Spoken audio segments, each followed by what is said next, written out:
Aloha, inspired moneymakers. Welcome back to Inspired Money, where we talk about everything from mastering your money mindset to investments and more. I'm your host, Andy Wang, financial advisor at Runnymede Capital Management, and we've got a great episode lined up, A Taste of Success, Andy's First Wine Investment. What does that mean? We're going to find out. Just to refresh your memory, last August in episode 3 of this Inspired Money livestream series, we covered unveiling the secrets of fine wine collecting. We discussed wine tasting, different regions, building a personal collection, the economics of wine, and culture. Today, we're going to explore wine as an investment. If you recall, I'm not much of a wine drinker. I get the Asian flush, so I tend not to really drink much alcohol. On top of that, when my dad was director of research at the Bank of New York, he visited wineries in Napa Valley, and the owners at the time, they told him that wine is great, but it can be a tough investment due to the unpredictability of weather and the variability of crops year to year. So as an analyst, his takeaway was wine's great to drink, but investing in it comes with its own set of unique challenges. If you can look past those challenges, should you invest to drink? Buy and hold, trade? Luckily, you can't drink your stocks or exchange traded funds.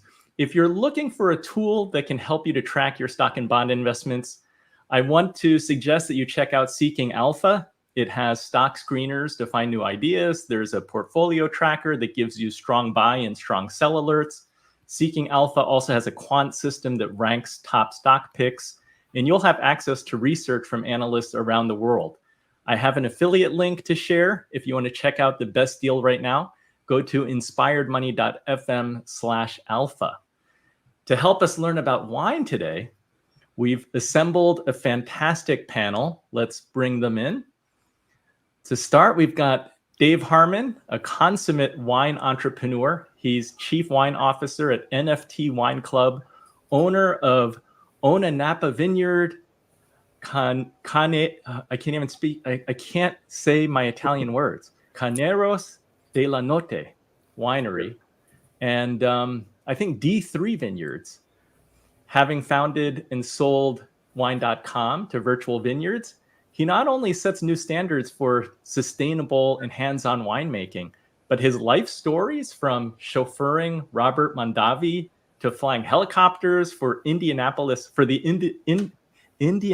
Colts, and working on movies like Thelma and Louise, Black Rain, and Basic Instinct, they add a little bit of color to his journey. Welcome, Dave. Oh, we lost Dave. He was so excited he pressed the wrong button. Oh, he's back. Oh, they were back. Yeah. So what was it like driving Robert Mondavi's car? Oh, I learned so much from Mr. Mondavi. He was my mentor in the wine industry. I mean, being able to talk to him one-on-one back in the days, I wish I would have known how much, probably would have talked to him more if I would have known how much I used that in my life. Just listening to his stories and everything about wine and everything while driving him to the airport and back, stuff like that. It was, I wish I could continue to drive for him, but he was always a mentor. And even throughout my whole career, he was there until he passed away. So that's cool. I heard that he taught you to own the grapes, not the vineyard. That was one of the main things. He said, Dave, if you're going to get in the wine business, don't own the winery, buy the grapes. It's the grape growers that are going to make the money, not the vineyard owners. And so, of course, I didn't listen to him. I purchased land, planted my own vineyards. That's why my rows aren't perfectly straight, but the grapes don't care if they grow in a straight row or not. And so I did that. And then I decided, since none of the wineries really wanted to buy my little 7.5 acres, I decided they were just going to blend my grapes in with everybody else's. I said, no, these grapes are special. I need to make a special wine. So that's when I started the winery. We look forward to learning more about that. All right. Our next panelist, we have Casleah Herwaldt, a certified sommelier through the Court of Master Sommeliers and recent Wine and Spirit Education Trust, or WSET, Level 4 diploma graduate. She boasts diverse experiences, including serving as a floor sommelier for a Michelin star chef and running virtual wine tastings for companies like Google and Snapchat. She's been seen in Huffington Post, Oprah Daily, Women's Health, the Los Angeles Times, and the Kelly Clarkson Show. Welcome, Casleah. Hi, thank you for having me. So excited that you could make it. Me too. Then coming from London, we've got Jonny Orton. He's a master of wine based in the UK who currently balances interests in both finance and wine, bridging the two with his dissertation, How to Do the Mechanics of Wine I'm going to say that wrong again. How to do the mechanics of fine wine investment impact its potential as an alternative asset class. So he is the perfect panelist to have talking about investments. Jonny manages a fine wine business, consults, and runs tastings. Welcome, Jonny. Thank you for having me. I'm the beneficiary because Jonny was supposed to go to a tasting this evening, but he couldn't, so he could be here. So we hope that his wife is feeling better, but because she has the flu, he's able to join us this evening. It's very true. Every cloud. We're hoping that Anthony Zhang will be able to join us. He's the founder of Vinovest, or a co-founder of Vinovest. If he's not able to make it, then we will carry on. But if he can join at some point during the program, we're going to bring him right in. Let's jump right into segment one. The life cycle of wine investment begins with meticulous selection, focusing on vintage, vineyard reputation, and region. These elements are crucial in identifying a wine with potential for appreciation. As the wine ages, its value can enhance, reflecting the importance of the aging process in the investment journey. The holding period is strategic, often spanning years, allowing the wine to mature and potentially increase in market value. This stage requires patience and foresight, as the timing for selling becomes critical. When deciding to sell, market demand, wine condition, and historical prices guide the investor. The aim is to maximize returns by choosing the optimal moment, influenced by global trends and consumer preferences. Wine investment is an art that combines knowledge, patience, and timing. It's a journey from acquisition to sale, where each step is pivotal in shaping the investment success.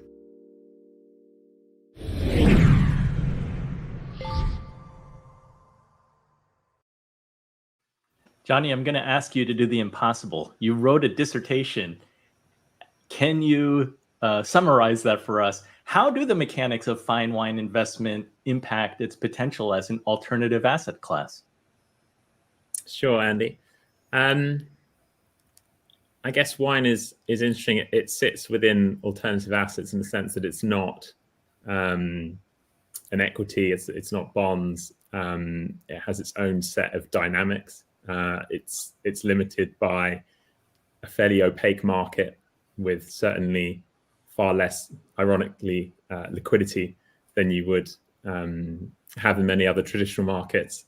It doesn't necessarily mean that it sticks out within other alternative assets, like, say, real estate or cars or watches or these sort of things.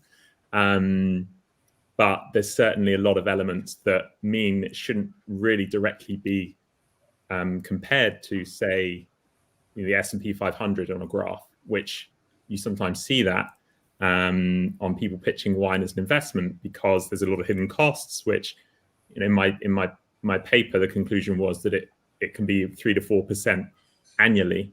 And therefore, I think it's important that, yes, you can make money investing in wine, but understand the risks, understand the counterparty risks, understand the credit risks, understand the issues involved with storage, and then go into it with your eyes wide open, because you don't have the same protections as you would do in other assets. So it sounds like one should proceed cautiously. Yes, certainly. Dave, you're an entrepreneur, so you're always looking for opportunities. How do you assess the potential for appreciation for a particular wine or a vintage? Well, I think, wine is like stock. You got to know when to hold them, know when to fold them. because they will peak, and then the market can drop out immediately. I mean, I know people that buy cases of wine, they'll drink one bottle, they'll taste it, and it gets better and better and better, but then they'll end up selling 8 of the bottles when they've peaked to make a return on their investment where their wine was actually costing nothing to drink, type of thing. I've done something a little bit unique with NFT Wine Club, where I've got a chip built into my label and it registers it on the blockchain. So you actually can make an investment that way if you're into NFTs. So I'm the first guy to actually have on the bottle, there's a chip built in right there. And you just take your phone and you go right over the top of it, and it'll immediately pull up who owns the bottle number, and it registers you to the blockchain. So it's something unique that I've come up with on a wine. So not only do you get the original artwork, but you also have the NFT. So you could possibly still drink all your wines, but still have an investment coming back with your NFT. So it's a win-win sort of on that. If your NFT goes to zero, it doesn't matter. You still had your 2 bottles of wine that you got for $99. So it's still, you didn't lose anything. You still have the enjoyment of the wine. Dave, since you're such the business guy, like you've created multiple businesses that sell wine, do you think, is wine a good investment, or are you more of a shovel and jeans kind of guy? Well, I did something really unique, which is called Own a Napa Vineyard, where I've leased you 2 vines in my vineyard. Now that is a moneymaker. If you're looking for financing, I mean, as a vineyard owner, that is something that you can create. Technically, my vineyard's the most expensive vineyard in the world because I'm getting over $40,000 a ton of something I would normally get $5,000 a ton. So that, if you're looking for an investment like that, the big joke in the wine industry is if you want to make $1 million in the wine industry, you got to start out with 10. By the end of the year, you only have $1 million left.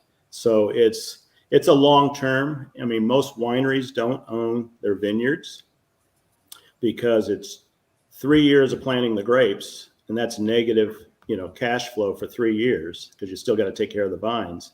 And then when you start making the wine, it's another 3 years before you're going to release it. So you'll have 6 years of negative cash flow, coming out. So you've got to put a lot of money in at the beginning. These older wineries and stuff, if the land's been paid for, things like that, of course they can make more money. But it's hard to make money right now, like in Napa Valley at $1 million an acre. You couldn't sell your grapes for enough to pay for the taxes and everything on the land. So it has to be in a family or a corporation that has other write-offs, other things that you might make money with because you couldn't make it on the vineyard anymore. Now there's wines out there, $300, $400 a bottle. Of course they're making money. I mean, but it's again, it's the volume, a small winery like me that makes, 3,500 cases or 5,000 cases it's hard to make a lot of money off of that. You make it on selling your brand afterwards. That's where the investment for the winery owners. Now, like I said, consumers, they'll buy your wine and it goes up in value. And there are places where you can sell your wines legally because that's the other issue we have is all the laws with wine. You can't ship wine.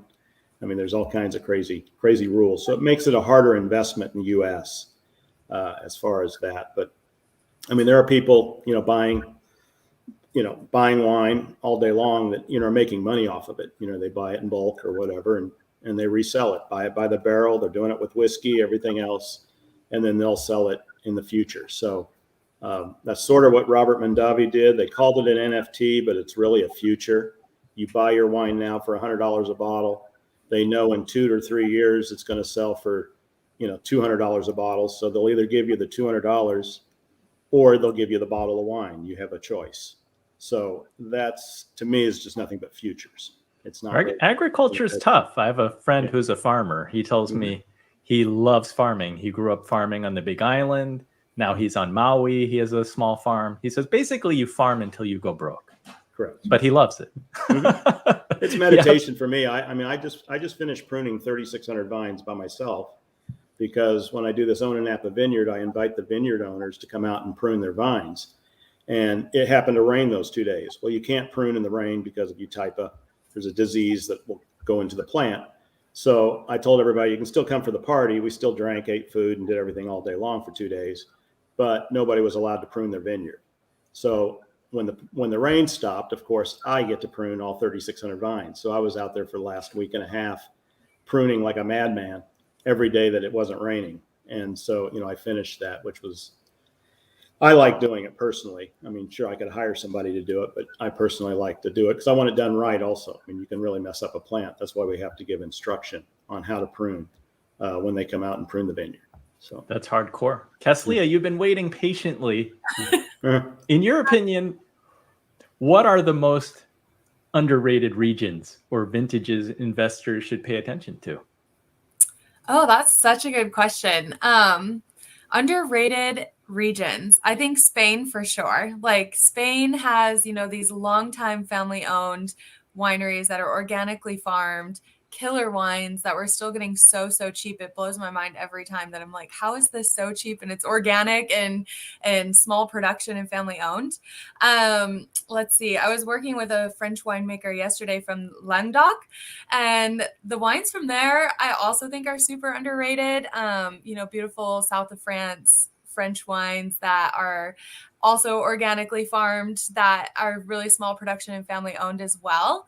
I think the south of France is underrated.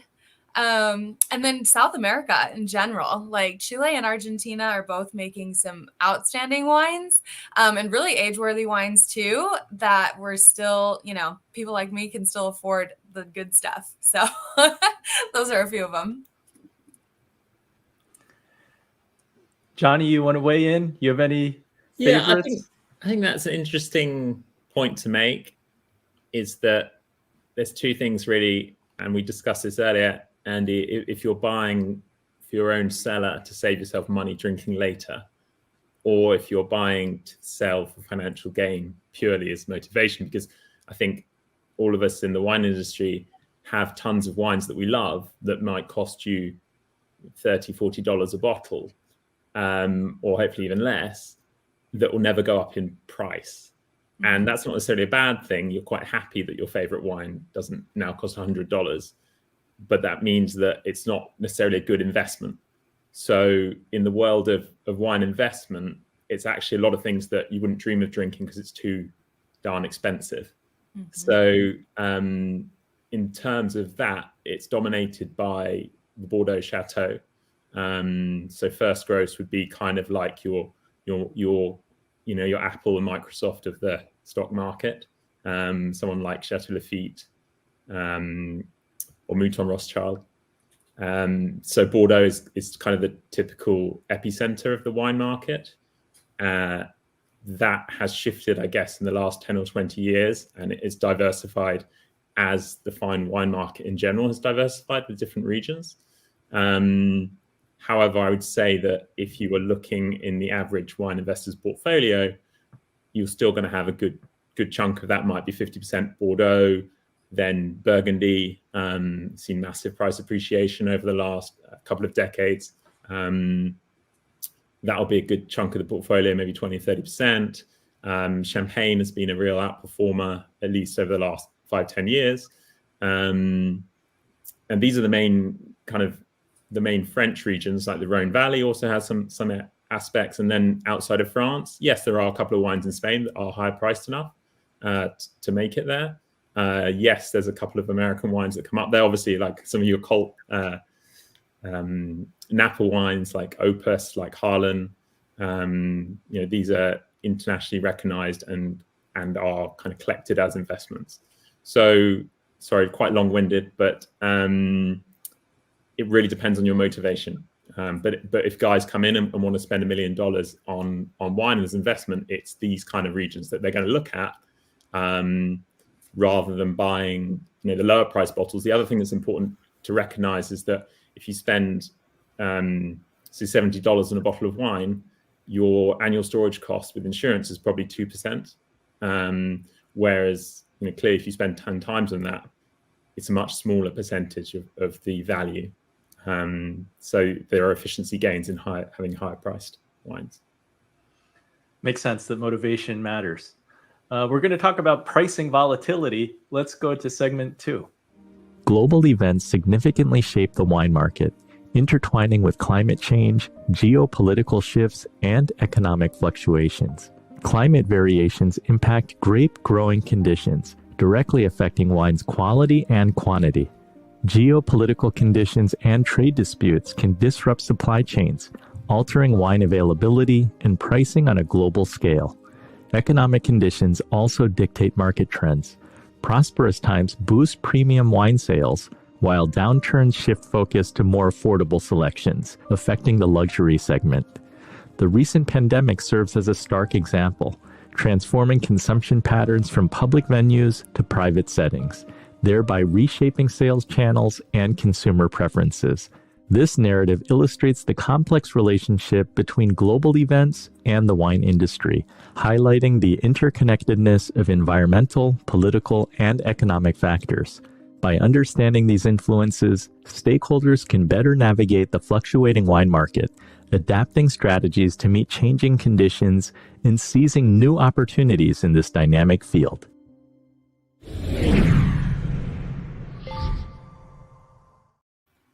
Casleah, from your perspective as a sommelier, how do you advise clients to mitigate risks associated with climate change and market volatility? That's a good question. I think, there's two kind of perspectives. I have experience with direct to consumer and, consumer market, and then experience with buyers and trade market. And so, two totally different perspectives. We're seeing on the consumer market, volatility, being sober curious is super popular right now, right? So that's really affecting the wine market. So it's so volatile in whether, even wine is being consumed in general. So it's a lot of shifting and finding out, how we can relate to that market. And then on the buyer side or the trade side, looking at what's going to be a good investment for their seller, if they buy, Chris Carpenter wines from Napa Valley, those are going to age in their cellar for, 10 years. And then even if they have to hold on to them for a while, they can charge more as the years go on their wine list. But of course, you mentioned, the cost of storage is a big part of that as well. So you have to look at kind of all of those aspects for sure. Dave, how did the pandemic impact your wine businesses, and how were you able to navigate through it? Well, part of it was, we have at the Vineyard, I have actually visitors there. So you can actually come check out your vines and stuff. So during the pandemic, of course, nobody was going out. And so that affected, a lot of sales. And then we have a harvest party and a pruning party. And of course, everybody was afraid, the first year. Even though we stayed open because we were outdoors, everything was, whatever I could do. I actually had masks on the vines, believe it or not, but just as a joke. But we did do that. And then we did everything to try to, make it to where it was safe for everybody. So we still had a few hundred people would show up, which was fine. But it did do a big, for the whole Napa Valley. I mean, people didn't travel to Napa, and it was a major, major shift right there. I mean, I don't know how much we lost, but it was, it did affect the winery and the sales. I mean, I sell out every year because I don't make that much wine, but it's, we still had our people that were, hey, ship it to me. We're not allowed to come there, so please ship us the wine. And so we did that. But, I think the problem now is especially in Napa is, the tasting fees and stuff have gotten crazy. I mean, they're, $100 tastings, and it's just people aren't, they're looking for the upper client, but I think, the masses is what you want. So I think, that's why I'm doing my little vineyard thing, which is affordable at $119. So, people will come in there and then they can buy wine, and I give them a discount, a 50% discount on wine if they're a vineyard owner. So it's a good thing for them. And, I'm finding, I'm going to sell out again and run out of vines. So it's picking up for me. But I think for some of these high-end guys, they're starting to either sell their brands or, get out of the market completely because they're a little worried, what's going to happen.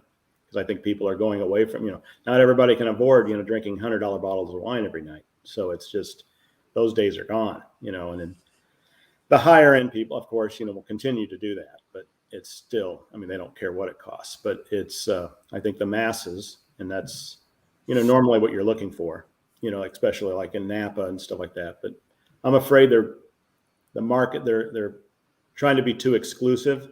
And I think when you get into that, you better know your client really well, because I think you can turn a lot of them off, because of that. Jonny, can you give us some context of what has been happening with wine prices over the last year? You referenced a little bit, and then maybe like what are the impact of current economic conditions on premium wine sales in upcoming years? Yeah, of course.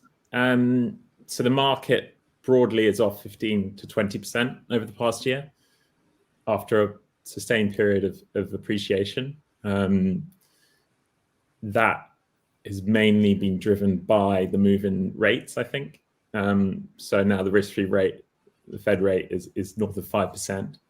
So all else being equal, you're owning wine as an investment. It gives you no return. You hold it for 10 or 15 years at a cost. So it's got negative cost of carry. Suddenly, when there was free money everywhere and rates were at zero, a lot of these alternative assets that didn't really give you any return, prices skyrocketed. But now you've got to make a decision. Do you rather get 5% plus interest in your bank or own US treasuries at higher rates? Or do you want to own wine? And the answer is you don't want to own wine, as I think it's quite obvious to a lot of people. So as a result, these prices that went up massively, I mean, the champagne market was up 50% in a few years. So that isn't to say you're necessarily underwater if you invested 5 years ago. But if you bought a year ago, you most likely are. So I think that's been a major dynamic, and you can see it in pricing. It's fairly indiscriminate selling, regardless of quality. So you can have weird kind of mismatches where a very good vintage trades at a 20, 30% discount to a poor vintage. Why? Because no one owns the poor vintage in their investment portfolio. So the price of the good one is now way cheaper. So if you're discerning and able to kind of spot these things, there's great opportunities, that's for sure. Did that answer your question? Was there a second part I missed? No, I think that answers the question. I mean, if you have zero interest rate policy, or in some places they had negative interest rates, I guess that was a good excuse to drink. Yeah, absolutely. And I think you had massive increase in disposable incomes as well when everyone was locked up in the pandemic. So wine wasn't the only asset class or alternative asset class that ballooned. So yeah, we'll see where we go. Yeah, if things normalize, and if we should see higher interest rates for longer, it just doesn't return to zero. I don't know. What do you foresee in wine prices? I expect that eventually the selling stops from these portfolios. So that'll be key. I mean, the other really interesting dynamic is, clearly here we're talking about like the upper echelons of the wine market. These are not producers struggling to kind of pay rent every year. There's a really the wine market is often the haves and have-nots of production, right? There's the brutal farming side, and then there's the amazing estates where it's all beautiful and perfect, and the wines cost $500 a bottle. And so pricing is also being squeezed at release. So prices are going up and up from producers because they're better and better capitalized. So billionaires own these wineries, multinational corporations, LVMH, these kind of owners don't necessarily care about selling wine for now. So I suspect what we see is rising pressure on release pricing, and less wine being sold now, with the expectation that these producers are probably hoping that they can outlast the market, and then prices will recover. And so I think for a consumer, certainly, or an investor, the back vintages start to look more attractive, because if you can buy, let's say, if we look at Lafite as an example, 2010 trades at a 15% premium to 2019. Let's say that they're equally good wines, more or less. That's 15%. If you wanted to finance that at 5%, compounded for 9 years, right? The difference between a 2010 and a 2019, that's over 50% price differential. So you can argue that some of these back vintages are really attractive, particularly given you're not, the release prices are going up and up from these well-capitalized producers. I like what Dave talked about earlier. If you have a case that has appreciated and you're willing to part with some, you can sell some later. You enjoyed the wine, and then you sold later at a higher price with some remaining bottles to help fund the initial purchase. Let's move to segment 3. Navigating the intricate world of wine investing requires a keen understanding of both legal and ethical standards. Investors should familiarize themselves with the varied import-export laws that dictate cross-border wine movement, directly affecting investment costs and legalities. Investors must also stay informed about the different taxes applicable, including value-added, excise, and capital gains taxes, to ensure full compliance and safeguard their investments. The menace of counterfeit wines adds a layer of complexity, demanding rigorous verification to protect the authenticity and value of wine collections. Ethical considerations extend to the sustainability of vineyard practices, fair labor conditions, and environmental stewardship, underscoring the importance of conscientious investing. Collaboration with reputable advisors or platforms can provide essential guidance, offering services like storage, insurance, and fraud prevention. By adhering to legal and ethical guidelines, investors can support the integrity and sustainability of the broader wine industry, fostering a responsible and rewarding investment landscape.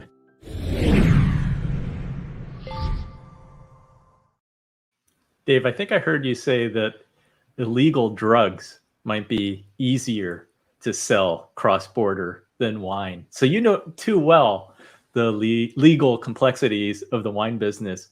Can you share a little bit about how that impacts you as a business owner? And then what are things that buyers need to know?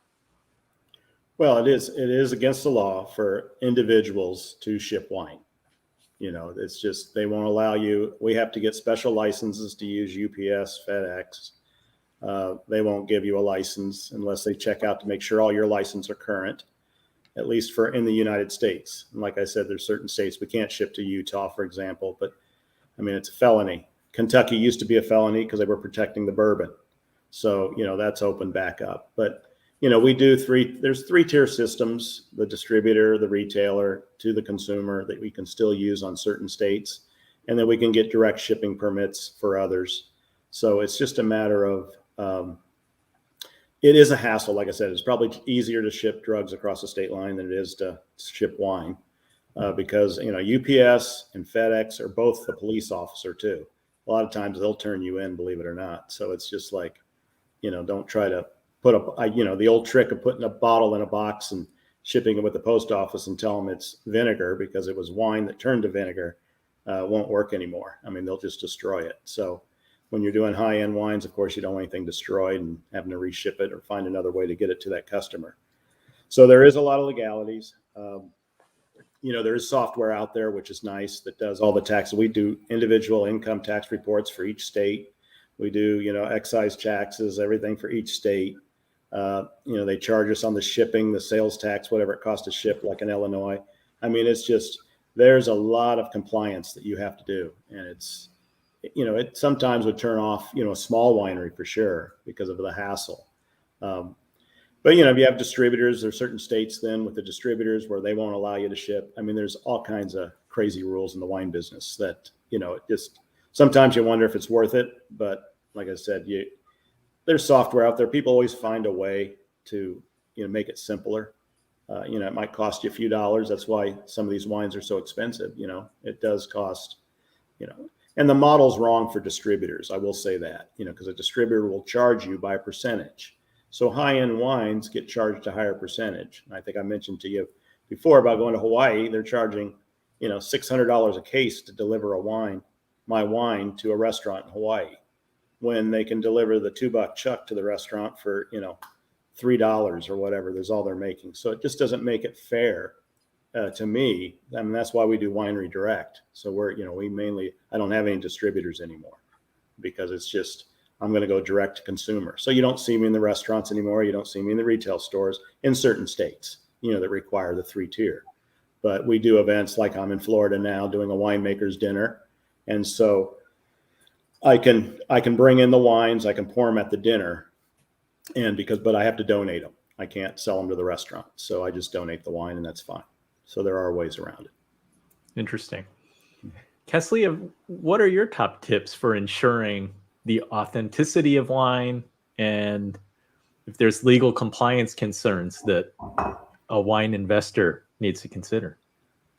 Well, I think the big thing about when you're investing in wine is it's so important that wine has been stored properly.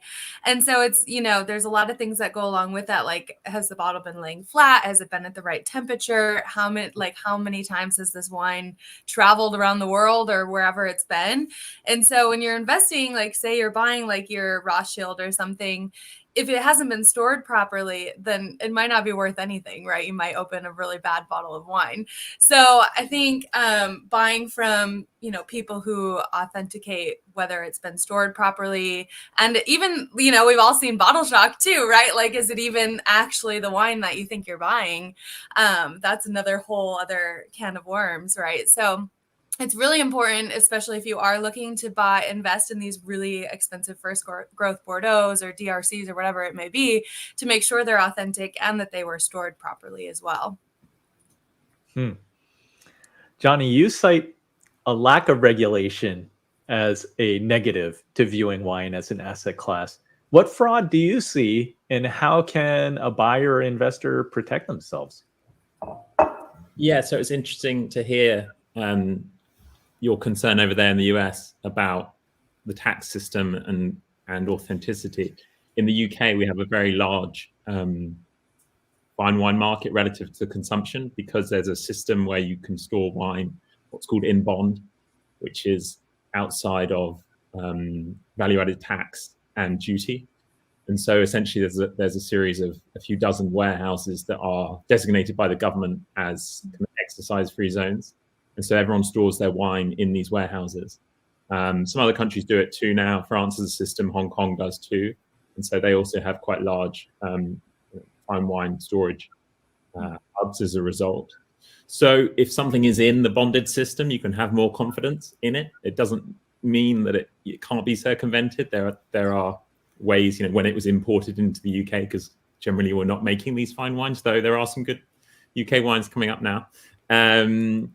It just does give you a little bit more confidence. And those warehouses are all temperature controlled, humidity controlled. And so you should know that if the wine is in bond and it's whatever 2000 vintage Bordeaux, it should have been well stored for the last 20 so years in that warehouse. Many considerations. And interesting how it's very different depending on your country and where you are. Let's move to segment 4.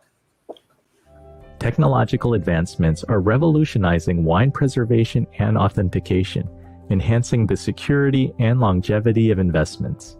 Blockchain technology now tracks a wine's provenance, offering a clear, unchangeable history from vineyard to consumer, significantly reducing the risk of counterfeit bottles. This digital ledger provides transparency and builds trust among investors and collectors. Smart cellars represent a leap forward in wine storage, equipped with advanced temperature and humidity controls, ensuring wines age under ideal conditions. These systems also feature sophisticated inventory management, streamlining collection oversight. Innovations in cork technology are improving bottle sealing, protecting against oxidation and contamination. These advancements help maintain the wine's quality, ensuring that each bottle reaches its peak potential. As technologies evolve, they offer collectors and investors unprecedented tools to safeguard and manage their wine collections, promising enhanced preservation, authenticity, and overall value.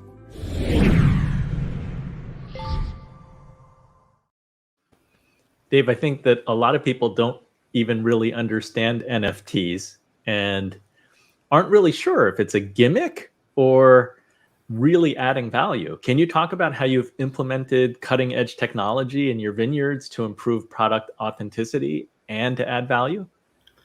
Well, when I first started in the NFT, actually a friend of mine from Hawaii asked me, he said, hey, listen, I'm going to buy this basketball card and they're wanting $5,000 for it, but it's number one of 5,000. And I don't know if I should do this or not. And you seem to be the, internet guy and everything. So what do you think? And I said, I've seen you roll $35,000 on a craps table. So I said, $5,000 to you is nothing. So I would do it, just to try it, but I'm not going to do it. But if you want to do it, go for it. So he did it. And 6 months later, he called me back and he goes, did you tell me to buy that NFT of that basketball player? I go, yeah, why? What happened? And he goes, I just sold it for $85,000. And I'm like, you're kidding me. Where's my commission? And he's just like, I'll take you to dinner. So I said, okay, great. And so that's what first started me into the NFT place. And then what ended up happening, I saw that Mondavi, Constellation, stuff like that, they were all starting to get into this NFT space. So what I did was I came up with NFT Wine Club, where we actually, have the chip on the bottle. It will register it to the blockchain for somebody that's new. And most people don't know what NFTs are. I sort of tell you it's a digital, it's like a artist proof. You got the original artwork hanging on the wall, but it's an artist proof that they made, 1,000 copies of or whatever. And then you can buy one of those artist proofs. The only difference is they're going to store it in the digital world, as a digital file. So sort of like a Bitcoin or something like that. So that's, to me, the difference. So when I did it on the wine bottle, that's why I don't feel like it's, a bad investment, for a wine club, because technically you're not paying anything for the NFT. It's free. It comes with the 2 bottles of wine that were still, $99 a bottle. I'm giving you 2 of them, of my 2020 reserve cab. And then you're registered on the blockchain. So now you have that. So that's, to me, that's the NFT. It also shows your authenticity of the wine, because the number that's on the bottle, that's what makes it unique, is all these bottles are numbered. There's actually a number right on the bottle at the bottom. And then when you click on it, it'll show you on your phone, the actual number will show up in the app, which is going to be backwards probably, but maybe not. But it'll show you that that's the bottle number. And then you just hit claim ownership. And when you claim the ownership, that's when you're registered to the blockchain and you can sell your digital image. Now, if somebody calls you and says, I want to buy that bottle, you happen to have bottle 1 of 1,000 of the cab, then I want to buy that. If I haven't drank my cab, since I get 2 bottles, I might drink one and then save the other. I can tell them, listen, I've got the original artwork with a full bottle. You wanted to give me $100 for that NFT that cost me nothing. Make it $200 or $250, and I'll give you the bottle of wine with it that's full. If you end up drinking your wine, I'm telling you, don't throw away your bottle, because your bottle is the original artwork. You can ship them an empty bottle. So I'm actually having a company where I can recall the wines. If they have it, they can recall it, because they're not allowed to ship it. I can get a label to them and they can ship it that way. And then I can reship it to the new NFT owner. So that's what I did with NFT Wine Club, what's made it so unique. And, part of it, why I was in school, I came up with glow in the dark wine labels to make sure it's real. And so I had the first bottles, my bottles, Canera Stella Notte, the moon, the vineyard, and the name and the year, all would glow in the dark. So when you went to a restaurant, we gave them mag lights with the cases when they bought a case. And when they did that, they would just highlight that. And then when you took it to the table, because all fine restaurants are normally dark, like Le Cirque and Danielle's, and they could see that it was an authentic bottle because I'm the only one with the glow in the dark label.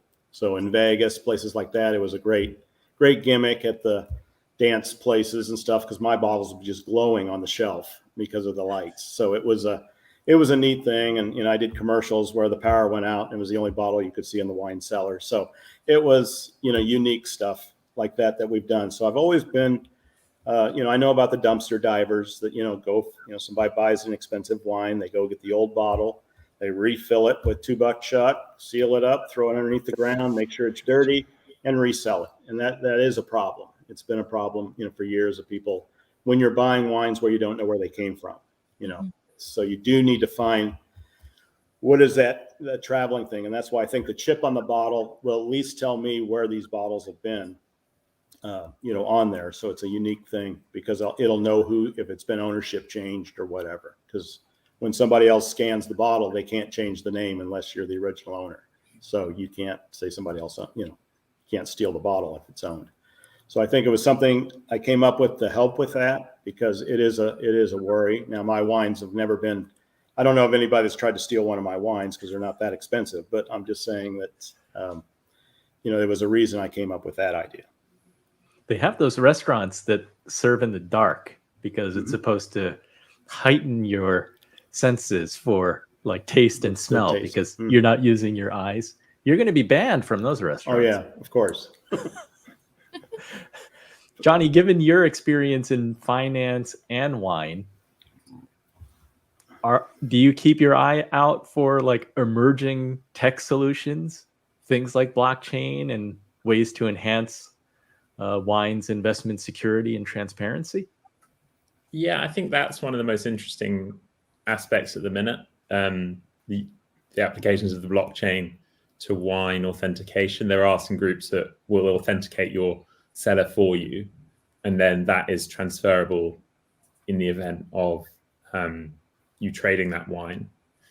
I think there's other things that David touched upon, is that you don't necessarily need to move the wine to transfer ownership. And if you have a ledger of who owns that wine, then let's say there's a case of Lafite that has a 30-year lifespan from production to someone who eventually drinks it.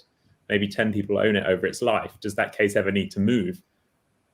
I mean, ideally, you'd keep it in even the cellars of the chateau itself and just trade the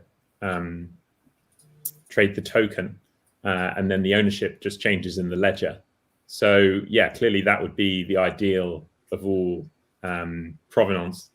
You could have complete confidence in where that wine has been, who's owned it, and safe to say that it hasn't been messed with at any point along its life. So better authenticity and optimal storage, like it never moved. It just stayed in. But having said that, I've been to some producers where you often think that it'd be much better if it got out of their garage. But that tends to be the smaller guys who don't necessarily have such a beautiful underground cellar as many of these fancy wineries do. Yeah, it's good to go take a look for yourself so that you see what's really going on. It can be eye-opening, yes. When you see like a ex-chateau release and you go to the producer themselves and you're like, I'm pretty sure they don't really actually have a cellar themselves. So the quicker you get it out of there, the better. How about you, Casleah? Any technological advancements? Does it influence your recommendations for wine?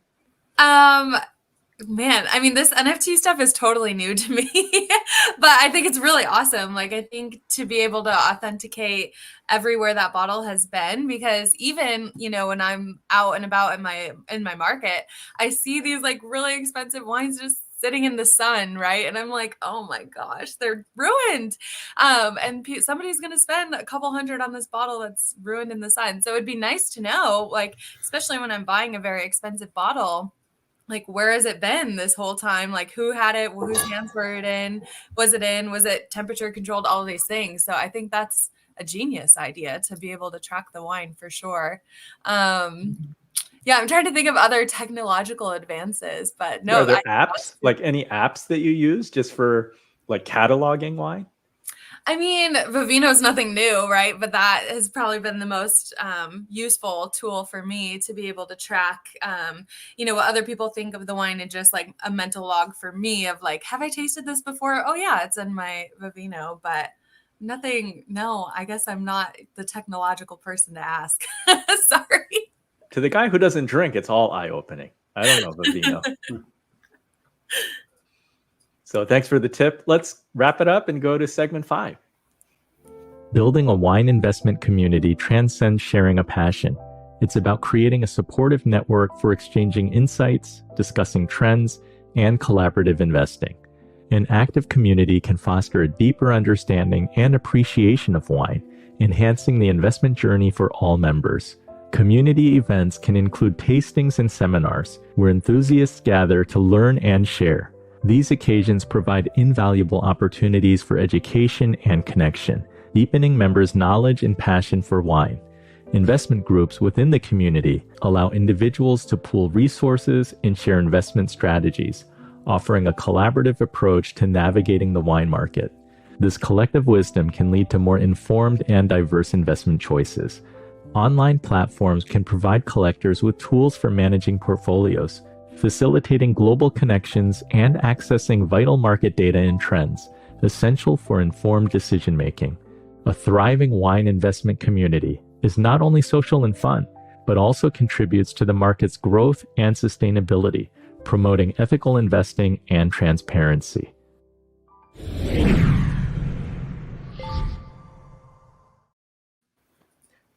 Jonny, any insights on the impact or the influence of wine investment communities and how that's shaping market trends?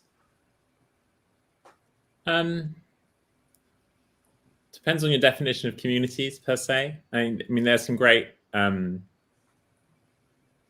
out there for tracking pricing, for tracking reviews, things like Seller Tracker, Wine Searcher, that give some price visibility, and there's peer-to-peer review platforms, and a bit like Vivino, but probably in the higher end segment more so. Then in the communities, I mean, there are groups that are wine investment houses, so they sell funds and wine investment as a business. So I think there are quite a few of those, both in the UK here and globally, that have sprung up. I guess it can be interesting to pool resources. I think we were talking about blockchain earlier, but the idea I've seen put forth is this kind of tokenization of high value cases. So one way of thinking of that is if you are a group of wine investors together, and you don't have the $50,000 for a particular case of DRC from Burgundy, maybe you get together and can own part of that case, which on a kind of more technical level, people are doing by offering kind of tokenized exposure to cases. I believe it's not something I do myself, but I think that is something that is cropping up too within these communities. Well, as the self-proclaimed skeptical Brit among the panel, are there groups that are trying to manipulate pricing? Yes. I think safe to say it's an unregulated market. So in financial markets, equities or whatever, you are tightly regulated on what you can do as a market participant. In wine, there's nothing. So you've got to imagine that anything that people want to do, they can. So you've got to be careful if you're the average punter wading into the wine market with lots of money and not much of a clue. It's very easy to fall foul of that. So get good advice, be cautious, start small, and use some of these ideas that have been discussed here before going all in, I'd say. Don't have a target on your back. Yeah. Casleah, you've hosted virtual wine tastings for companies like Google and Snapchat. How do you build community to enrich the wine experience? I think it's always just meeting people where they're at. Like wine, like we kind of touched on, can be this kind of very unapproachable, kind of scary thing, especially when you're looking at like what these crazy, like I was looking at this decanter market watch, and some of these wines are going for, $500,000. And so it can be a very scary, intimidating topic. So it's kind of bringing back the fun part of wine, like at the end of the day, wine is meant to just be enjoyed and bring people together. And so, yeah, there can be money to be made in wine, especially if you have money to invest in wine. But to build the community, it's, making sure people are having fun while they're drinking the wine, right? Like that's the most important thing. Yeah. And then like I was thinking about too, like an investment in wine, you know, and bringing people together in the community. Like you might have this one really expensive, really special bottle. And maybe instead of holding on to it for 10, 15 years to make money on it, you bring together a group of people where everyone's willing to pay, you know, $100, $150 for a glass, and you can make your money back that way faster and bring people together, you know? But yeah. I see the Dave's mind is like something's registering. He's like, wait a minute, that sounds like a business idea to me. Well, what I did was I ended up doing a Metaverse. So I have actually an exact copy of my vineyard with the olive trees, the 3,600 vines, everything. And you can actually go and walk in there and through your computer, and you can do a virtual tasting. You can purchase wine through the Metaverse. You can talk with me using AI. I'll answer any questions you have regarding vineyards, grapes, and everything. And then if you spend the $5,000, you get one of these bottles that I hand sandblast. And then this one's actually going to the UN on Wednesday, next Wednesday. This is going to be part of the Royal Collection. I have a princess that is purchasing a bunch of bottles for a charity. And these are 5,000 a piece, but we actually, on this one, this is vine A3. I have the longitude of the vine. I actually went out and measured every vine. And then there's a QR code with Google Earth that will zoom in right on your vine in the real world. But in the virtual world, your name's on the vineyard until you sell that NFT. And there's 3,600 of them at 5,000 each. So it's there can be money made in the wine industry doing that also. You know, that's my next step. So that'll be out in about it's about 2 months before I'm done with the Metaverse building it. But it's almost all there. And there's grape stomping, and it's the exact copy. Some people that saw it said, I don't even need to come to your house anymore. I can just go right on the computer and do everything, talk with you, do everything here, and then order wine and then just have it shipped to me. So it's I think it's the new wave coming, and I think more wineries will start putting, once they see what I've done. I mean, I've got the Welcome to Napa Valley sign in there. We've got places where we're going to do concerts. I mean, there's all kinds of stuff and then I took out my house, of course, and put in a big corporate office there. So you don't get to see my house. But other than that, it's an exact replica, which is, everybody's amazed, you know, what you can see and what you can actually do. And I think it's going to be the future. You know, you can wear those Oculus goggles if you want, but that's going to just bring in, that's what I'm waiting on in 2 months to get approved. And I can bring in so many, you know, millions of people into the vineyard without actually having anybody, you know, there physically. So, and they can purchase wine all over the world. So that's my next goal. So that'll be launched. NFT Wine Club's going really well, but that's the NFT Metaverse. So we're working on that now. So interesting to hear this juxtaposition of like ancient wine that has so much history with the Metaverse. Yeah. And how can you enjoy wine in the Metaverse? I guess there's a way. Well, and I also have a glass, believe it or not, I got a glass that you plug into a USB port on your computer. And when I'm pouring wine in the Metaverse, it actually fills up with light that fills up your glass. You can't drink it yet. I'm trying to figure out how we can do that. But right now, at least I have the glass that works. So, you know, I'm doing all kinds of crazy stuff. So, you know, that's what keeps me going all the time. Just got to find something new. And, you know, I wish there was, you know, scratch and sniff on the internet, because I'd make a mint, but, you know, it's just can't do that yet with wine, but we'll try. That's coming. Yeah, it's coming. Johnny, any parting thoughts? No, I mean, it's a fascinating landscape. Now's an interesting time, certainly. The prices have come off a lot if you are investing in wine, but yeah, keep your eyes open. I will be keeping my eyes open. Well, thank you to all of our panelists this evening. I'm bummed out that Anthony Zhang couldn't make it, because I was so interested to hear about VinoVest and the platform, the investing platform that he has.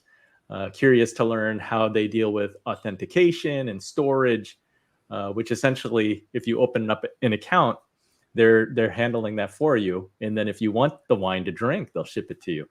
I think the takeaways are that, you know, the wine industry is very complex. It's very important to identify your motivation, because are you looking for an inexpensive wine that tastes great and you want to enjoy drinking it? Or are you trying to invest in hoping that the wine will appreciate and then you're going to approach it quite a bit differently? The lack of regulation is quite eye-opening. So I and everybody else needs to really approach it carefully and know who you're buying from and where the wine has been and how it's been stored. And it's really been interesting having all the panelists on, because we've gotten insight into when you're looking at a bottle of wine, you don't forget that it actually originated on a vine as a grape, and that there are different ways to use technology to experience that, to own a vine, to have an NFT, and the technology, I think, is fascinating in hearing about and seeing how that is going to impact the wine industry going forward. So thank you again to our panelists for sharing their insights this evening. Dave Harmon, who founded wine.com, he has so many like web addresses to share. I don't even know where to start. Like, do I read them all? You've got own a Napa vineyard.com. You've got Caneros de la Note.com. You've got Pinot. Envy is the reality show. You've got winecountrydates.com. Did I leave anything out? Just the NFT Wine Club. I left out the main one. So you can find Dave like everywhere, because he's got more businesses. I have 41 domain names. I didn't mention them all, but I have 41 of them that I manage right now. So some of them are still coming. Yeah, they're still development, right? So Casleah Herwaldt, you can find her at bythestem.co, that's CO, or you can find her at instagram.com/Casleah, where you can follow her adventures and see her images and videos. That's fantastic. And Jonny Orton from the UK in London. Jonny, where can people find you? Or do you not want people to find you? You can find me through the Institute of Master of Wine. There's a contact form there. But yeah, we've only just got the internet here in the UK, so we're catching up on social media and the likes.